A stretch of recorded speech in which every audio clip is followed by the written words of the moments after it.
As Balloongate continues to shake up U.S. China relations with the successive shootouts of alleged Chinese spy balloons in U.S. airspace, well, these objects are no stranger to Taiwan. The Financial Times reported that Chinese military balloons have been spotted very frequently flying through Taiwan's airspace in these past several years. We look at the significance of these balloons and how they could upend the security strategies of the U.S. and its allies in the region. Hello and welcome to Taiwan Talks, covering the latest global news and analysis from a Taiwan perspective. I'm Gladys. I'm Rath Wang. Coming up on our show today, Wang Dingyue, Foreign and National Defense Committee Chair at Taiwan's legislature, tells us about the country's plans to enhance deterrence and the volcano anti-tank mine system. We try to increase our capacity to defend ourselves, make Beijing think twice. If they launch a full-scale invasion toward Taiwan, the price will be too high. We then discuss how the U.S. is leading a coalition of its allies to counter China's increasingly aggressive military tactics, including deterring against a Taiwan invasion. Arizona State University professor and senior fellow for semiconductor research at the Project 2049 Institute, John Fowler, then tells us how Taiwan is key to the U.S. in winning the tech competition with China. We have key partnerships, Taiwan being, I would say, the most critical of all those, to make sure that we are able to continue to have the chips we need. Lastly, we discuss how that competition will play out and what's at stake for Taiwan. Welcome to the show. Joining us in the studio today, we have two guests. First, we'd like to introduce you Ambassador Leonard Chao, who is also the adjunct professor at National Tsinghua University, and he serves as former Taiwan Ambassador to the Kingdom of Eswatini. Also, Ambassador Chao was the Political and Congressional Division Director at the Taiwan Representative Office in the U.S. And we have Raymond Sung, Deputy CEO of the think tank Taiwan New Constitution Foundation. He's the expert in Taiwan's legal status and the region's geopolitics. Very welcome back, both of you. Thank you. We also hear later from Foreign and National Defense Committee Chair, Legislator Wang Dingyue on Taiwan's deterrence capabilities, and ASU Professor John Fowler on Taiwan's key role in America's tech war winning strategy. Let's now talk about the global Balloongate phenomenon. The Financial Times also quoted a senior Taiwanese official saying that the Chinese spy balloon comes very frequently. The last one just in a few weeks ago. Sun Lifang, Taiwan Defense Ministry spokesperson, mentioned on February 13th that the military will adopt appropriate measures, including shooting them down, according to the level of concern. Our first question goes to you, Raymond. The shooting down of the U.S. spy balloon triggered many responses from all these different countries, mainly U.S. allies. Do you feel there will be a shooting spree of Chinese balloons as these balloons violate their airspace? I think the first step is to spotting it and to realize the problem. And we're still trying to get a full knowledge about the use of these balloons and the coverage and the widespread, how widespread it is deployed. But from the information up to now, it seems to be that the Chinese government is exploiting a systematic deployment of those balloons across 5 continents, and it's also being spotted in Latin America and often in Japan, recorded in 2020 and 2021, and now it's reported that on an average 1 incident of the overfly of balloon over Taiwan space is continuing happening. So why is that, and how those balloons are used? And I think this is the next step for finding out of this episode and phenomenon. And according to U.S. Official statement, it's very clear that at least the one which being shot down by the U.S. airplane, fighter plane, are for military use, for military intelligence gathering and for surveillance. And if that could be further proof, backed by evidence, the debris salvaged from the sea, that could tell us more about how those balloons are used. Do you think Taiwan could actually shoot them down? Because as an shooting example, is only one means of response. But of course, our military, the Taiwan military, has already said that the situation has been closely monitored and being fully handled and managed. And also, similar report was made by the U.S. government and also by the Japanese government. Okay. And it seems that that's not a new phenomenon, but the problem is how extensive it is and how to respond. I think the shooting is one of the means to respond. I found it's interesting if this is not uncommon, Ambassador. In your opinion, what made the Biden administration to make it as a loud voice this time?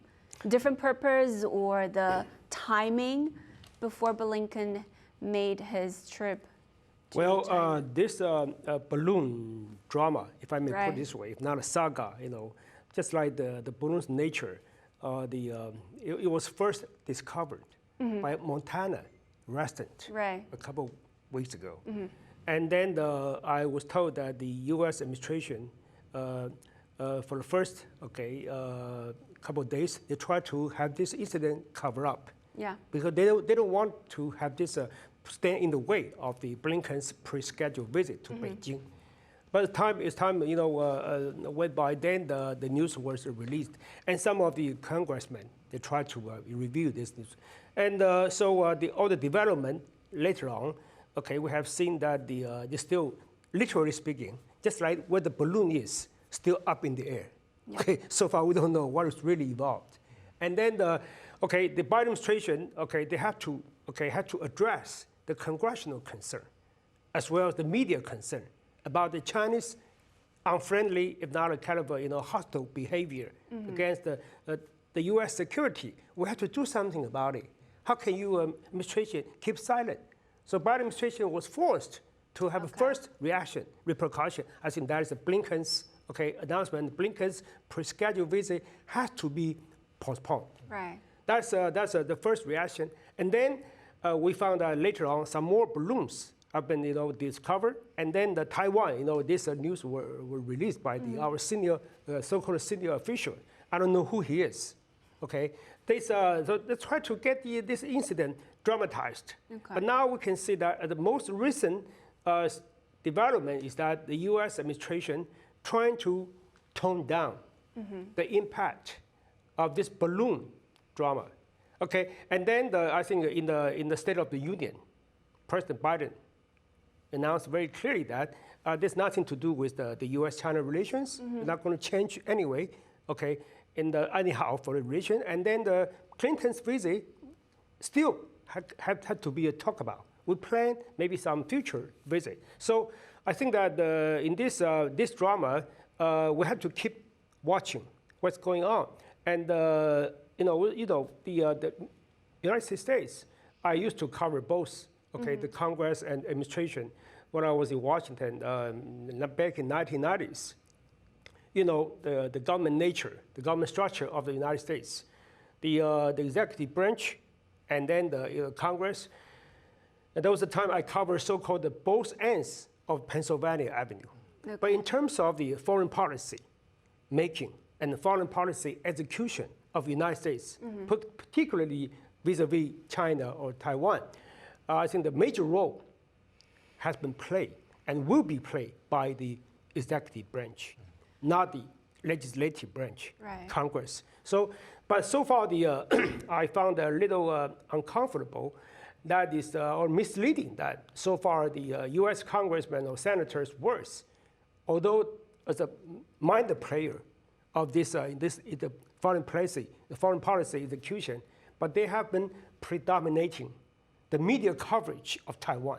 I even heard a congresswoman from Alaska That's or right. other states trying to make some voices to claim that they are right. They are the front lines and whatever. Make a fuss out of it. Right.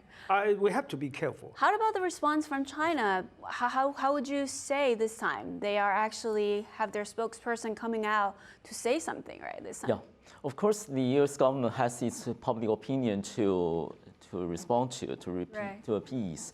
And I think one of the most striking features of this balloon episode was it happened over U.S. airspace, over above the U.S. territory, which has a strong psychological impact. Of course, if you have the historical memory that the Sputnik satellite launched by the Soviet Union also fly over U.S. territory, which is, of course, it poses a potential threat to U.S. security. And if not a weapon is used on those balloons, at least it has some surveillance functions. And also in the area where it was spotted, Montana, there is a military base there. Right. And there are sensitive information to protect. And the U.S. Pentagon also said that once it's been discovered, the protection measures has been imposed, and to protect U.S. secrecy being released. And I think all of this poses. I can't subscribe to the theory of that this whole incident was hyped up by the U.S. side. I think the root problem is to ask why China, the Chinese government, or the PLA affiliated private companies are launching this kind of operations, not only across America, but all over the world, all over the 5 continents, what they are aiming to do. And I think that's the root problem. And if you don't avoid that and to say that, well, you don't have to make a fuss, it's a regular happening, I think it's not helpful. Besides, the Chinese side also are very sensitive about surveillance. I think if you remember the 2001 EP3 incident that's involving a U.S. surveillance aircraft that's 70 miles off Chinese coast. And the Chinese send their fighters to scramble that, Right. and it forces it to land on Hainan Island. And it forces the U.S. government to apologize for that. Have you seen the Chinese apologize for breaching U.S. airspace this time? No. Chinese side is also very sensitive about surveillance activities. Right. That's a great point in terms of Chinese surveillance. Ambassador, I have this question for you. Well- You talked about the executive branch being in charge of military and all that, but why has the executive branch been shooting down more balloons? There Well, have been that's a 4 or good 5 question. and some in Yeah, Alaska. as That's a good Gladys question. mentioned. I was curious over the past few days. I kept watching, observing what's going on, and since we are aware of the shoot down, okay, Yeah. for all the balloons. However, I haven't been informed of what happened discovered out of the debris of the balloon. Yeah. What's contained in the balloon? Are there any intelligence gathering device or electronic Yeah, what is components? inside exactly, Well, exactly. right? The People are U.S. asking. Given the policy, what they stand in the policy, I think they couldn't wait to relieve, some of the spicy or very explosive device to have it known to the world. They say, that's what China is up to. Like What's the motive But so with- far, it happened quiet. What's the motive of the U.S. to shoot down successive balloons? There have been several, I think 4 since the first balloon. Well, in terms of the number of the shoot down, I think, as you know, that we were told that actually during the Trump administration, there have been 3 balloons flying over the airspace. But they weren't shot down. Now they're being shot down. But now they're not shut down. So now so I think all development indicates to China, of course, let's don't care about what China is going to say. We can hardly trust any Chinese words. But I think U.S. at this point of time, they require to do something more, convincing, explaining more details about this to convince the rest of the world. So that includes this shooting spree. Say if it comes into U.S. airspace. It goes Yeah, I think shooting spree. I bet if I could that the shooting spree have to stop somewhere somehow. 3 balloons were unveiled in Latin America. But those 3 countries were involved. And Japan has seen. Japan, but they keep silent, let alone that not shooting down. Okay, and then the Asian, Indo-Pacific countries nearby where we are, they keep quiet about that.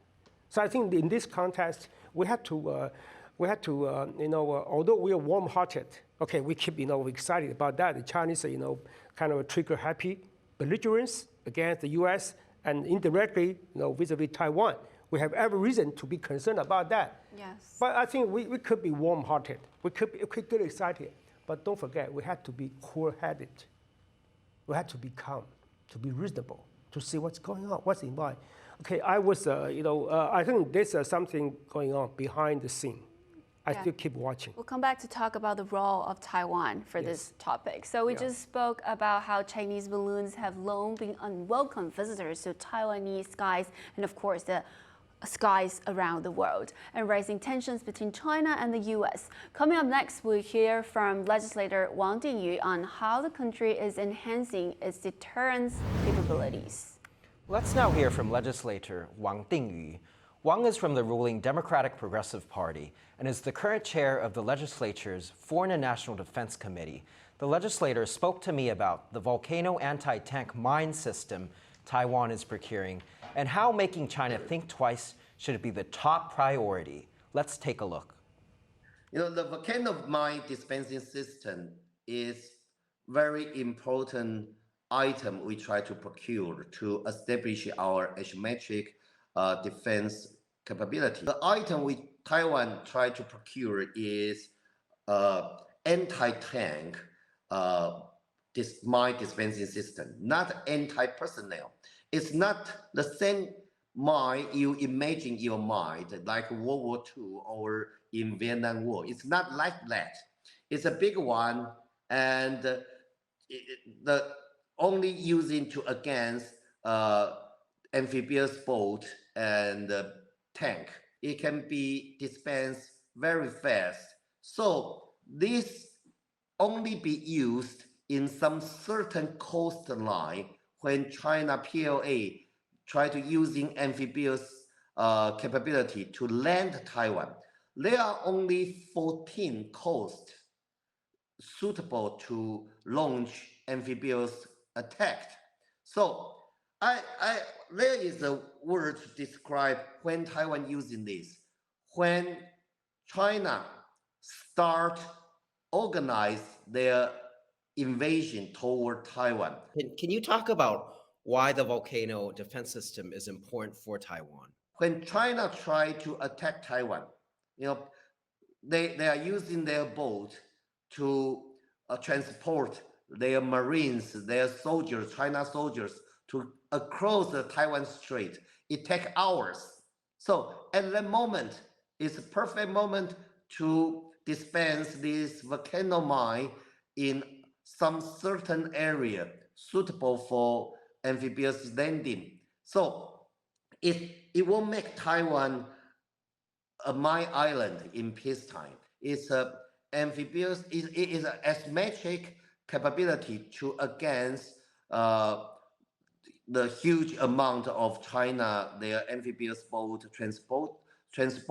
transportation ship, their amphibious tank, they try to land Taiwan. So it's a good weapon to protect our soldiers in the coastline. And these equipments will jeopardize China full-scale invasion Taiwan plan.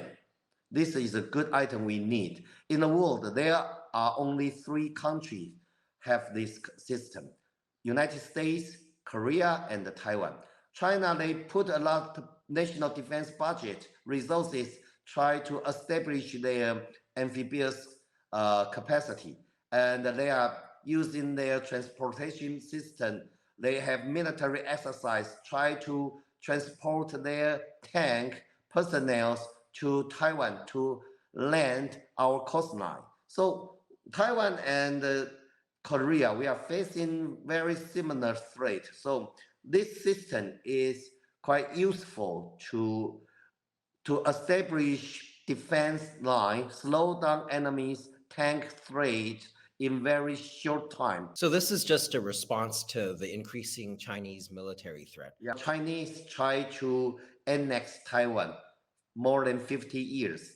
So this kind of threat is normal. However, Xi Jinping stepped up the accelerator. He invest a lot of resources to increase their capability to dominate in Indo-Pacific Asia. So in this region, not only Taiwan try to increase our national defense capability. Look at Philippines. Philippines, their former president quite friendly to Beijing, to Xi Jinping. However, they fear the threat in South China Sea. So Philippines, they increase their national defense budget 9%. Japan has started to increase their national defense budget 57%. And Taiwan, our national defense budget comes to the historical high point. It reached more than 180 billion US dollars. So all the countries surround China, they all fear Xi Jinping's ambition. Xi Jinping using military try to expand China's influence territory and using military to be the tool to communicate the neighboring country. So China's threat is a new norm in Indo-Pacific region. We try to increase our capacity to defend ourselves, make Beijing think twice.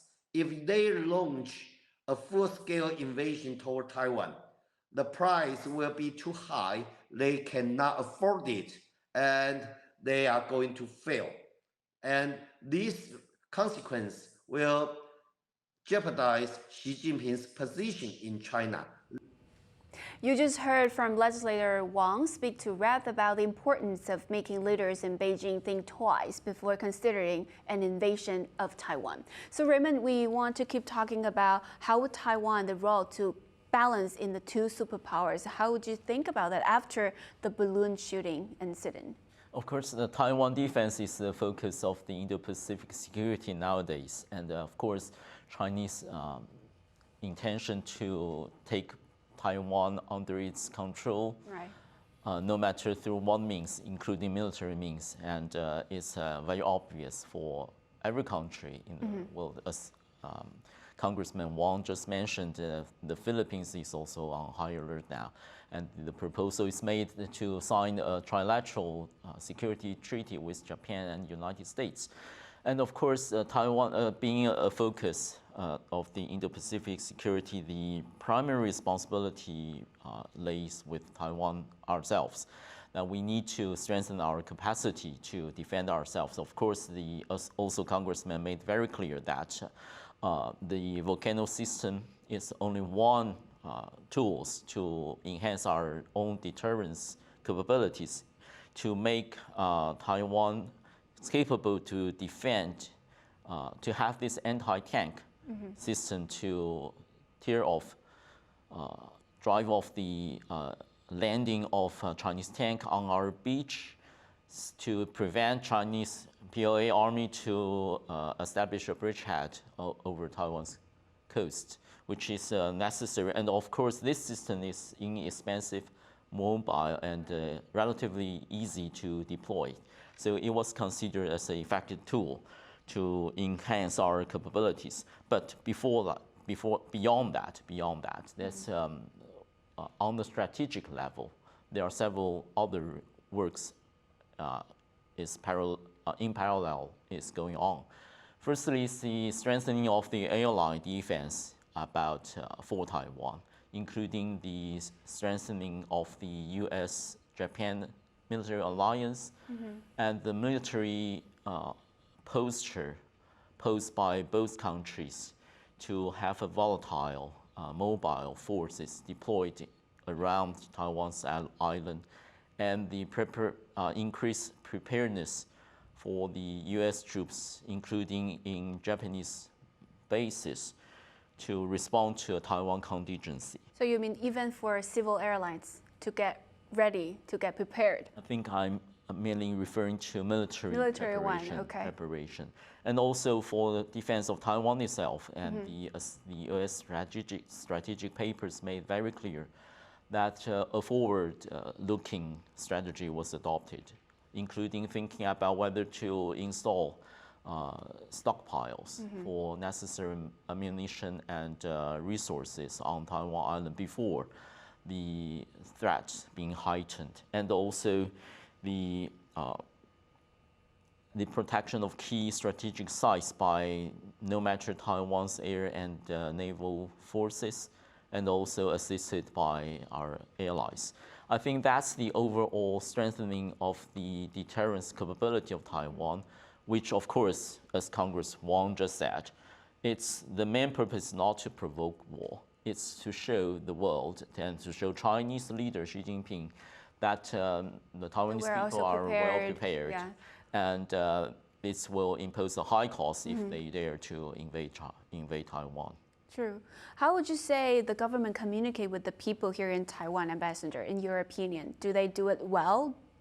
Are we, the Chinese, getting ready for that? Are the Taiwanese getting ready for that? Right. And that's why I say, okay, well. In your opinion, how do you see the whole population or reaction, the mass reaction? Well, it's very, I think you could poorly reacted, as you poorly received, as you had seen that.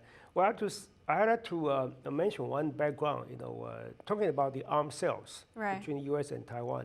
I found it very, very mixed feeling because, as I recall, make the long story short, okay, when I was first posted in Washington, D.C., back in the 1980s, I was handling the arms sales. Okay. So I deal with not only State Department, I was a junior political officer, but dealing with not only State Department, but also alongside my military colleagues in our technical office in Washington. We had to deal with Pentagon, the Defense Ministry, working on the crucial and highly expected arms sales to Taiwan, because we were worried that after the diplomatic breakup, our security, moment, the security, guarantee, we are in need of that, very, very crucially. So, but now the situation changed. Come back to the subject of volcano. Okay, volcano, this system has not been officially announced by the Pentagon nor State Department. I think it's the news, they released that, and so far our Defense Ministry has as yet not officially confirmed this volcano cell. But back to Gladys' question, I found this volcano system is very useful. It's very helpful. But also, it's kind of it could jeopardize, undermine, threaten the people's lives in Taiwan along the seashore. As you know that, I don't want to repeat what has been reported. It's kind of a highly controversial, if not negative. So I think the government is highly required to do some communication work with the Taiwanese people to see what kind of a benefit the volcano system can bring to Taiwan. But instead, we keep hearing some of the negative impact. But before we can effectively stop the enemies from, coming on board, we have, laid the ground for some future threat for the lives and, the threat of our people and the next generation.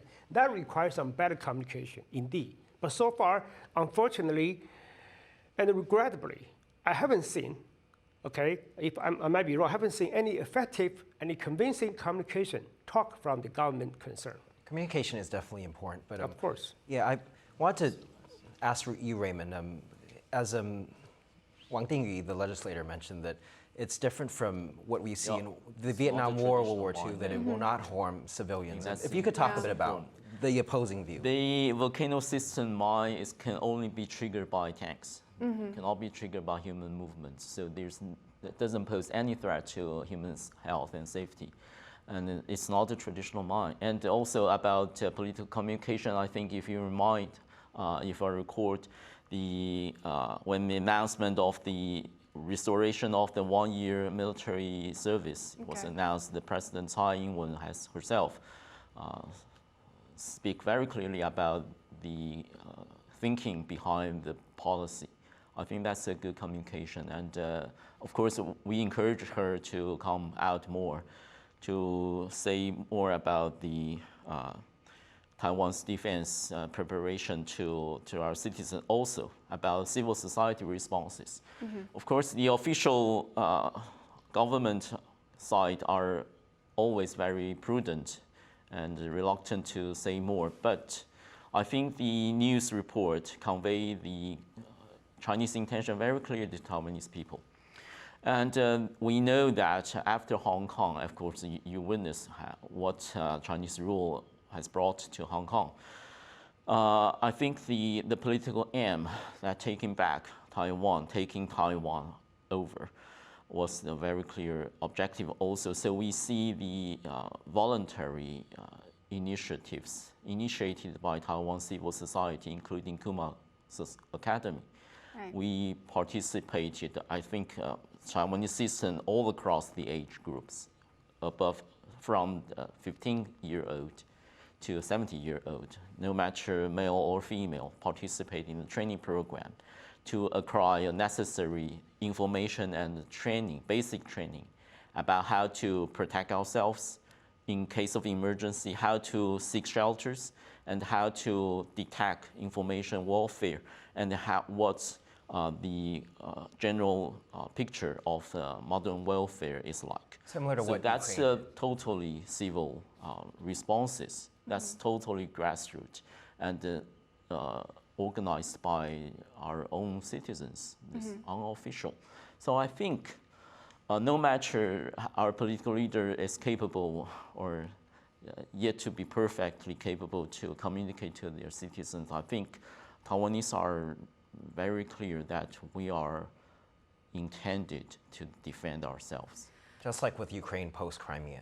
Right. I guess it's a hard decision. You don't want to scare your people, but you want them to get ready. But do you see it in different generations, the reaction Absolutely. from Taiwan? Absolutely, Messenger, because yeah. let's compare with what I was first handling the arms sales relation back in 1980s and 1990s, Okay. and now the current time. People in Taiwan, all the people I talk to, I rather give the beneficial beneficial to the government's capability, and but let's not forget another interesting background, because the current U.S. arms sale to Taiwan has involved some other variables, not only the U.S. administration, but U.S. Congress heavily involved, alongside with the U.S. military, okay, and military complex, as you know, that military, the industrial complex, so-called MIC, and plus 1C, Congress. Okay. These are the major players of kind of arms sale to Taiwan. I know there's some, something been twisted by the media or by some people, some other, the sectors at stake. But the government of Taiwan and the U.S. are both required to have a better talk with the people in Taiwan and also the people in the U.S. about what is really involved, because the U.S. arms sale to Taiwan purely out of the mind of the helping Taiwan effectively, counter the possible and very evident Chinese military threat to this island country. So I think we need to be clearly convinced that that was pure, mind. They mean well, but now more and more, military industry interests got involved. So it looks like the U.S. administration tried kind of it's a kind of a very careful and cautiously, but the Congress keep selling arms sale to Taiwan. The congressmen, senators, I think most of them, for visiting Taiwan, they like to say, you need more weapons, okay, for your self-defense, this and that. Keep saying that. The more they say, well, not from the grassroots people, the civil society, from my humble self, as a long time, arms sales, the warrior myself. Although the threat is growing. That's right. The threat is growing. So I think that requires not only military. Okay, military preparedness is one thing. It's crucial. We have to safeguard our security by in the military. I served in Quemoy for 1 year when I was in the army. I know the military threat, what it feels like. But in the meantime, Master, I wanted to talk a bit about. All right.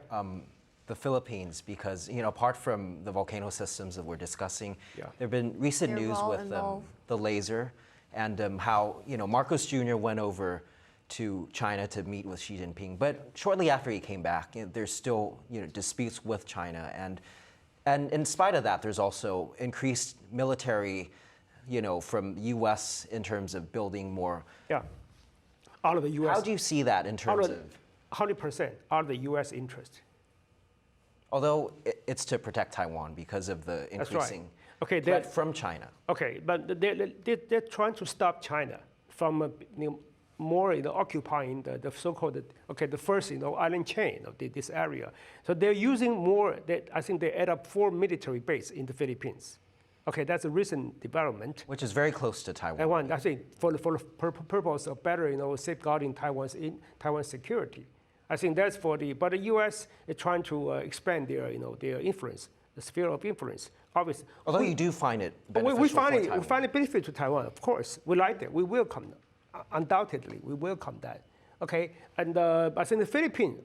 I heard that the Filipinos, they're not necessarily comfortable with that. As Okinawa people, Okinawa people, they don't like the American GIs, more American GIs there. But still, it served the Taiwan's interest. We have no reason not to like them. We welcome that. Okay, so I think that's serve our interest. So I think we, as a foreign service officer in the past, I think we keep in mind is to serve the interests of both American and the Taiwanese people. Not only one side of the story. We have to cover both people's interests, not only for the U.S. interest, but also if your interests happen to be as a common denominator with that of the Taiwanese people, we welcome. A mutually beneficial cooperation, mutually beneficial project. That will serve us better. We like that. We like that. No doubt about it. So Raymond, how about in Japan? What do you think, from the allies to the Asia part? I think it's important to remember what the Philippines and Japan are facing. Right. I think the South China Sea dispute about the encroachment of Philippines' lawful extent to exclusive economic zone and the occupation of Philippines Island over its coast and the militarization of those islands. And for Japan, the regular invasion of Chinese military aircraft and vessels into Senkaku Island's water and the launching of missile hitting Japanese exclusive economic zones. And all those are expansionists, carry out of expansionist strategy by the Chinese PLA, unprovoked. And it's increasing the tension of this area.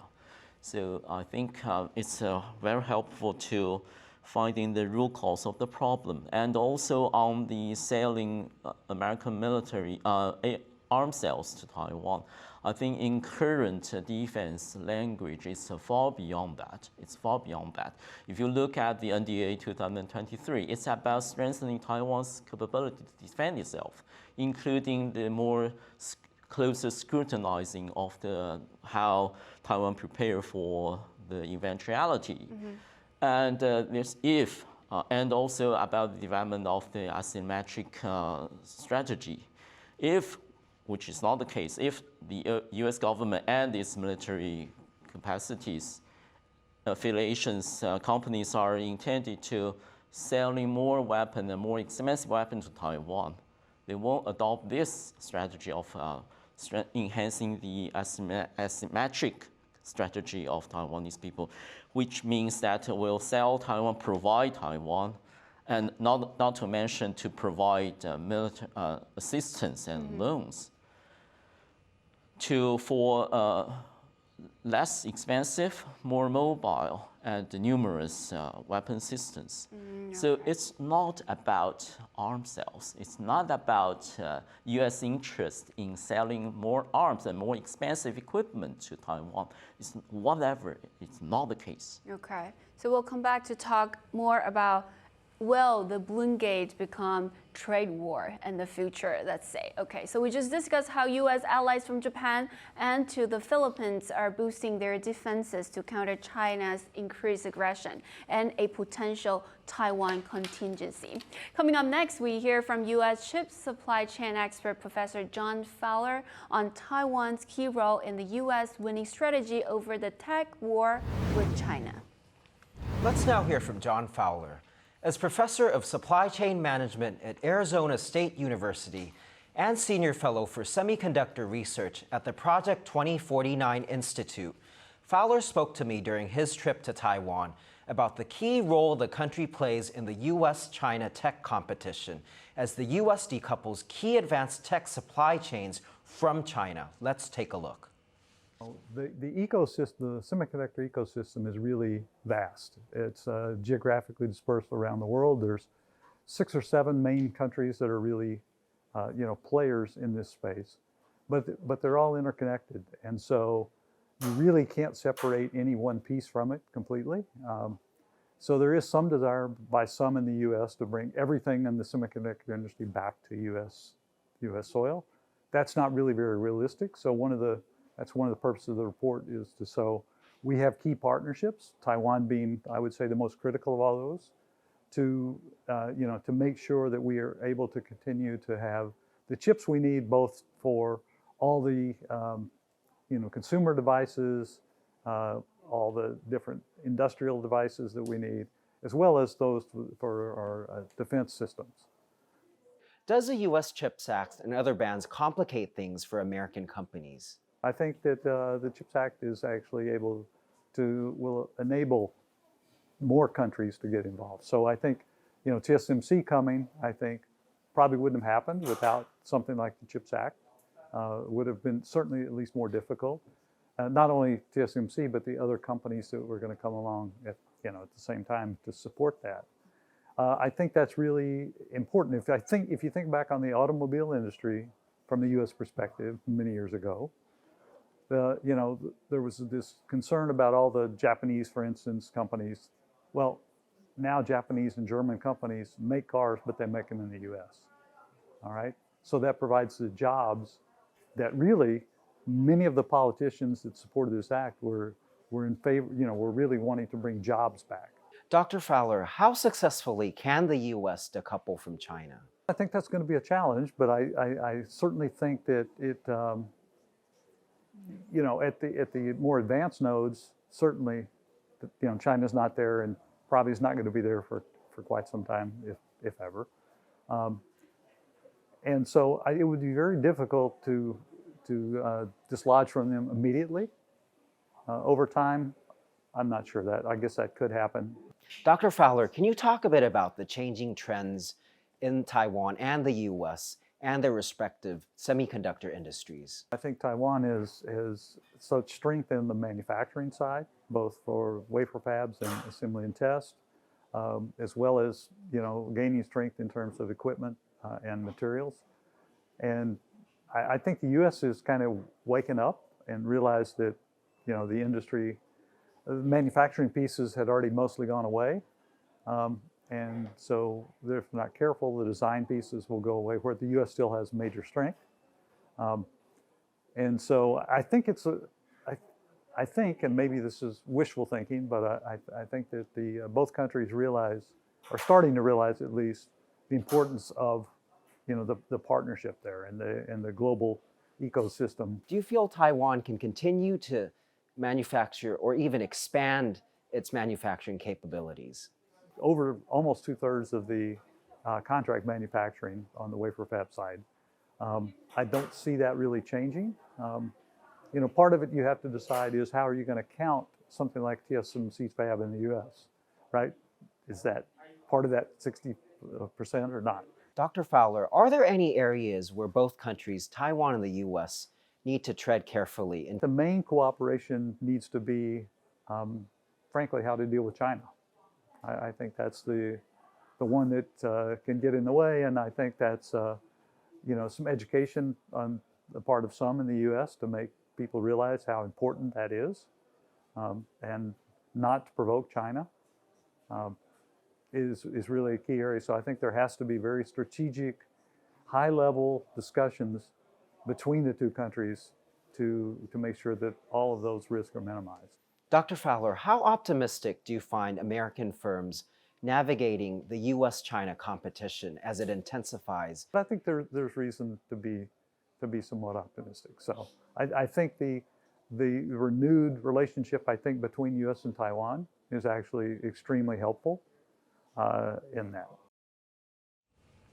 You just heard from Professor Fowler speak to Rath about how Taiwan is vital to the U.S. in winning the tech war with China. And actually, in response to Chinese spy balloon, the U.S. Department of Commerce just announced that blacklist of 6 Chinese companies with ties to the PLA space program. Ambassador, we just make it a short question. Do you expect the U.S. take further sanctions or actions on trade war in China? Of course, the U.S. has taken some steps in curbing some of the the sensitive the semiconductor chips related equipment to be sold to exported to China. But in general, the overall picture, the U.S. is still very gearing up the trade relations with China, because as you know, that recently, the last month perhaps, the 2 big shots of U.S. and China, the Janet Yellen and Liu He, they had long talk, 3-hour talk, and very, very happy talk. I think obviously it's an indication of the closer U.S. trade relations with China, because it simply serves the interests of both peoples. Speaking of the trade war between the U.S. and China, the Nikkei reported that the China Select Committee, the House Select Committee on Strategic Competition between the U.S. and China, Congress will be sending a delegation to Taiwan. U.S. Representative Rob Whitman, a member of the committee, mentioned that we know that we will infuriate the Chinese, but I think it's incredibly important for us to visit Taiwan because you have to send the signal that we're strongly on the side of Taiwan. Raymond, how substantial is this support given the Republican win, and also there seems to be bipartisan support from the administration as well from the Democrats? Yeah, it's interesting that you link the proposed visit of the congressman relating to the Select China Committee to Taiwan and the trade sanctions or sanctions imposed by the U.S. government. I think there are both several policy aims behind that. That's if you read the strategic papers of the U.S., they are very, very careful about maintaining the technological lead over China. We just discussed how the Chinese spy balloon debacle continues to unravel. Let us know in the YouTube comment section if you believe other countries around the world will also begin shooting down Chinese balloons that violate their airspace. Also, if you like our shows, please subscribe to the Taiwan Talks YouTube channel at Taiwan Talks 2022. Thank you for watching. I'm Gladys Lee. I'm Rath Wang. We'll see you next time.